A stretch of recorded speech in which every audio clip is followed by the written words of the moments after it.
Hi, I'm Karen Brady, and I'm here today to introduce something brand new to the community and have a bit of a roundtable discussion on the topic of philanthropy. And we're here today to talk about the ProsperUs Investors Table.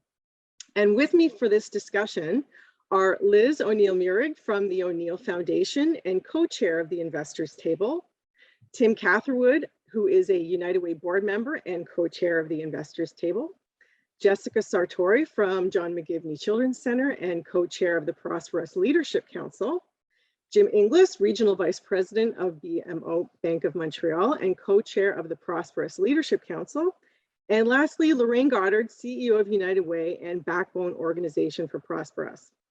So to get the conversation going, Liz, I'm going to start with you. Tell us, what exactly is the Investors Table? Thanks, Karen. The Investors Table is really a collective of funders. So funders from all different sectors, foundations, individual philanthropists, government, private sector business, funding-based not-for-profits, all of those individuals and organizations who are committed to sustainable support of the Cradle to Career strategy. It also changes how we think about philanthropy a little bit, because we're not talking about a short-term donation. We're talking about a long-term view and looking to systemic change. And I understand that this is the first time that a group of local funders has come together this way to tackle a community challenge. Tim, can you tell us how ProsperUs is maybe acting differently from the way funders have traditionally operated? I mean, traditionally, funders would look at a proposal and decide whether to fund it or not. And we're not looking at it that way at all. Instead, what the Investors Table is looking for, how could we support the community? How could we support the providers? How could we work with each other to make sure that the solutions that are being developed by the community are ones that are going to be effective and sustainable and drive an improvement in the life for children and families, to make sure that the barriers are out of the way for kids to succeed and our community to change through reduced poverty. And Lorraine, can you add to that around, maybe why this model is needed? Well, yeah, I mean, I think we can all agree that there's been, millions and millions of dollars invested in the community to try to solve some of these persistent problems. But sadly, we've not been able to really, in any measurable way, change the trajectory for many children in our community. So this model is really looking at reducing fragmentation and duplication, really strategically focusing our dollars where it's needed the most, sharing data and evaluating in real time to ensure that these investments are effective, and recognizing that when they're not, we're going to adopt a continuous improvement approach so that we are getting the greatest bang for our buck. But this is also going to, over time, allow us to realize some cost savings because things are going to be linked, coordinated, and all lined up. That is really going to serve our community well. Now, Jessica, the ProsperUs vision is about ensuring that all kids in our community have the opportunities to succeed in school and life. So how will the Investors Table kind of leverage these pooled funds to support the Cradle to Career strategy? Well, I really like the comments from the previous three speakers. I think they really highlighted well the purpose of the Investors Table. And the one thing that I wanted to add in response to your question is that the Investors Table really embraces an equity-centered philanthropy kind of philosophy, which knits together really well with the whole purpose of ProsperUs, which I think Lorraine highlighted really well. And so what that means is that the Investors Table will be offering multi-year funding, to Liz's point earlier, as opposed to single types of investments or one-offs. as well as supporting organizational support and capacity building. And what I find really fabulous about this approach to philanthropy as well is that investors will be working in partnership with people with lived experience, residents, frontline service providers that would be providing the support, and other subject matter experts to continuously develop a sort of collaborative and empowering, a consensus building type of model to program development and continuous improvement. And Lorraine, I understand that we're not really relying on a traditional like request for proposals process. So who will be delivering these community solutions? Well, I mean, I like that we're using the language solutions, because it is about trying to invest in solving problems that have been around for a long time versus just investing in programs. And we're working with community organizations that serve children, youth, and families, and have the experience, right? So they really have the skills in each of the solution areas that we're investing in. They have the capacity to deliver the desired impact. And they might be a registered charity, a not-for-profit, or even a grassroots organization. But what's important is that they all have deep ties to residents in the priority neighborhoods. Now, Jim, this is the investors table. So as an investor, through BMO Financial Group, why is this opportunity exciting for you? Yeah, thank you very much, Karen. Exciting for me personally, first of all, to really accelerate positive change in our communities. It was really quite a while ago where we identified the neighborhoods in Windsor and Leamington that we were going to target. We had several sessions. We worked with local residents, and to finally get to a place where we can be action oriented through the solutions that have been identified to really make a positive change goes a long way. And so, thinking about being an investor, now we're able to get to action and deliver on these solutions. And so, when I think about the organizations that I've had the privilege to work with within ProsperUs, it makes me feel good that the values and the purpose is very much aligned to that of my organization, BMO. Boldly growing the good is very much aligned to the work that we are doing in the Windsor-Essex community. And so that makes me feel really good, and I'm excited about the work that we have in front of us. And maybe the final thing that I would say is, it was touched on in terms of how we kind of measure our success. And I'm really excited as we start to roll out our programs and support children and their families on the Cradle to Career strategy, that we'll be able to have a system with checks and balances that is able to validate that we're in fact making that meaningful progress. And Liz, I'll throw that same question to you. Why are you excited? I'm so excited, Karen. That's an easy one to answer. So to me, the investors table represents really our first opportunity to practice catalytic philanthropy.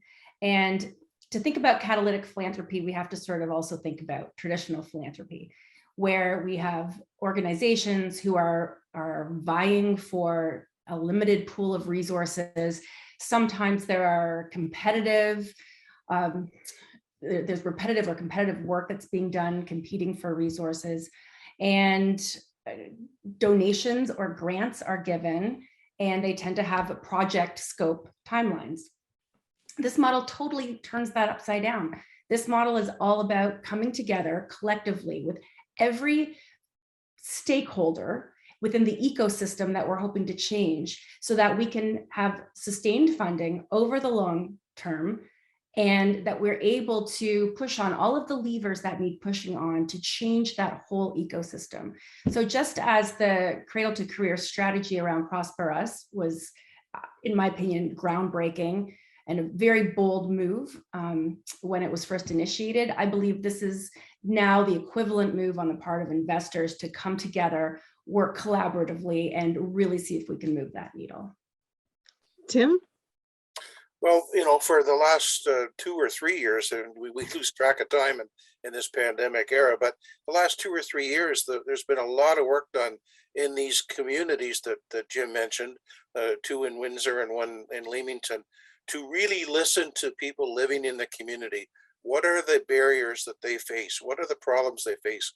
What do they think are the things that are the most important? What will let them, the families and their children, start to succeed?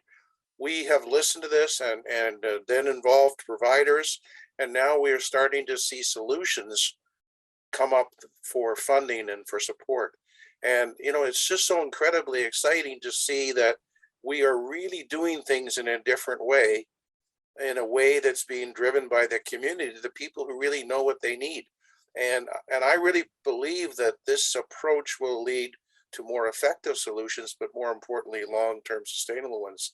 And so the need for these programs and the difference this can make in people's lives, it's amazing. And we listen to the people who come and talk to us about what their lives are like, and it's just so different from what we live. And it's so important that we've listened to them, and we're now going to say, like, now we're going to work with you. We're not going to just write a check. We're going to work with you, and we're going to learn along the way, and we're going to make sure that we get it right this time.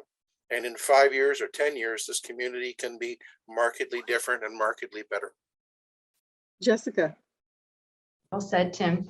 I'm excited about the investors table, really because I'm a huge fan of the philosophy of philanthropy that this investors table is bringing to investment in this initiative, and mostly because I'm a huge fan and really excited and proud of the work of the ProsperUs group. I think that we're, as has been, mentioned by the other speakers, we're talking about, solutions to very long-term problems that are, and those solutions being developed in a way that is collaborative, that will be delivered by community organizations that are currently serving children and youth already. And I think there's so much opportunity that exists already out there in this community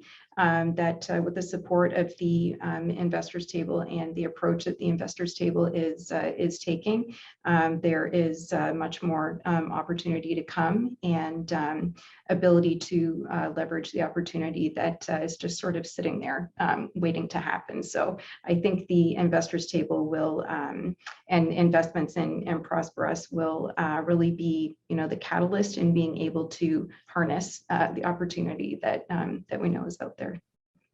Lorraine, I'll give you the last word on excitement there. How are you feeling? I am really excited because we're going to actually be getting out some of our first investments in the very near future. So it's really exciting. When you're developing a new way of working, I mean, you have to really think about the values behind that and the culture you're creating and bringing people along. And I have to say, in all honesty, I feel that our community was really ready for this change, this shift. So, we are wanting to bring more investors to our table. We have a lot of solutions that we need to move to implementation, and we certainly will invite anybody that is able to come to our table and make our minimum investment of $50,000 a year over 5 years. As Liz eloquently said, this is about a sustainable funding model. It's not about quick fixes. It's about long-term improvements, right? And so certainly anyone can reach out to me directly, and I'd love to tell them more about the fantastic work that's being done. And Jim, I wanted to pick up on something that Tim talked about, which is around those developing direct connections with the community. And the investors table is an opportunity, a direct opportunity to do that. Can you kind of talk about your experience, with developing those connections, and maybe tell us, how that impacted you? Yeah, sure. And I think it's a great question. We've talked a little bit about the importance of residents and having the input from people with lived experience. And I had the opportunity to attend some of the community action network sessions in the city, and also attended a session out in Leamington, which included some of the residents. And I think what really resonates for me is, why it's so important that, thinking about the investors table, why those groups and bringing the investors together to work on the solutions and to support them, so that there is alignment. And I think it forces us to listen. Traditionally, I'm not so sure that we've always done a great job when it comes to figuring out what are we going to do to help a community. And I think the work that we've embarked on has demonstrated to me and to ProsperUs that we're going down the right path. The final point that I would say on this particular one is that I don't think any one organization or any group of residents really can do this on their own. It is about putting aside maybe ways that we've traditionally viewed how to solve issues and make a difference. And so I would summarize it to say it gives a really positive energy. It reinforces the work we're doing. It makes you feel good in your soul. And it's just a validation and the compass that we're going down the right path. And so for not just the investors today and for the residents that we're helping, but also to add fuel to those that want to be part of this journey with us. Thank you. And I want to unpack something that Liz talked about. We use a lot of buzzwords in philanthropy, and she mentioned the term catalytic philanthropy and kind of what that means. Does anyone else want to kind of chime in on, why this is kind of a new way of working and what catalytic philanthropy means to you? Maybe I could try that. Just last night, we were talking to some of the people who are involved from the community, and one of the ladies said, "This is the first time I feel like anyone's ever listened to me." And she was saying that in response to like a question about like, what are the biggest barriers that you face? Like, what are the biggest problems that you and your family, your children face?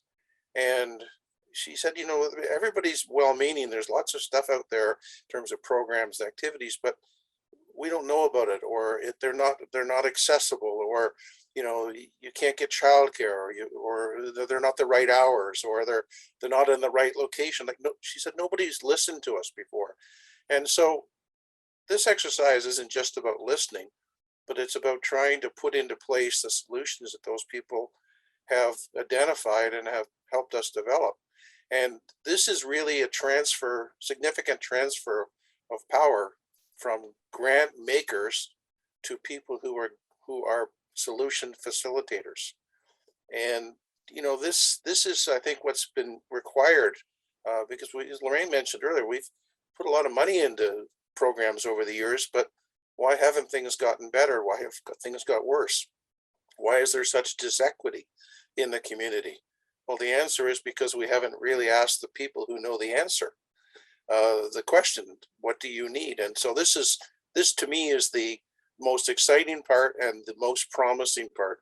And I think that the Leadership Council is an opportunity for virtually everybody in the community who can make a difference to come together and support these solutions. So I'm a believer that that's going to happen this time. And the idea that 5 or 10 years from now, we don't have 1 out of every 3 children living in poverty, that kids don't go to school hungry, they don't come home and not able to do their homework and all the rest of it, they're succeeding. That's pretty exciting. And Lorraine, I understand that, and this is very exciting, that already we are able to initiate $5 million for community investment in this local cradle to career strategy. And that's like $1 million a year over 5 years. And you're just getting started. So my understanding is your goal is around 15 million. Can you talk a little bit about that and what the goal is here? Yeah, I mean, obviously, You know, not only are we looking at kind of what I would say system realignment, right? Is like, let's make what are the existing services, help make them work for people so they are accessible. Let's make sure that the system's not so fragmented, because that's where kids are just falling through the cracks. But it's also about maybe topping up investments in some existing programs that are really proven to be effective. And it's also about investing in new solutions because there are gaps. And so, you know, our goal is to raise $50 million. That is essentially 3 million per priority, 5 million per priority neighborhood.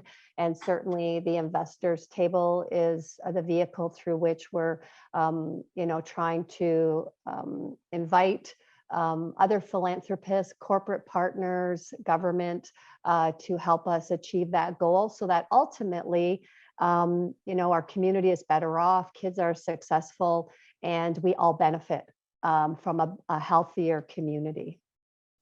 And I'll just wrap up by asking, is there anything anyone else wants to say before we close off?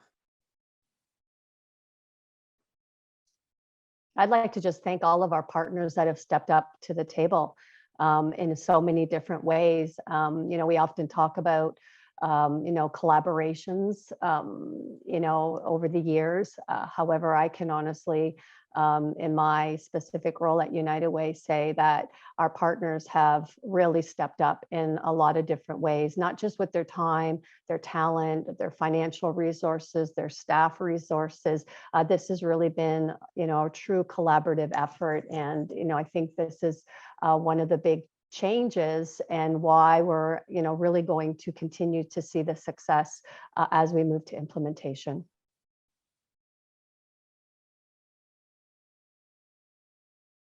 Well, I really appreciate everyone participating in this discussion today. This is an exciting new era for our community, and it's great to have you all at the forefront of this work. So if you would like to learn more about the ProsperUs Investors Table, we'd ask that you please visit weunlockpotential.com, and have a great day, everyone.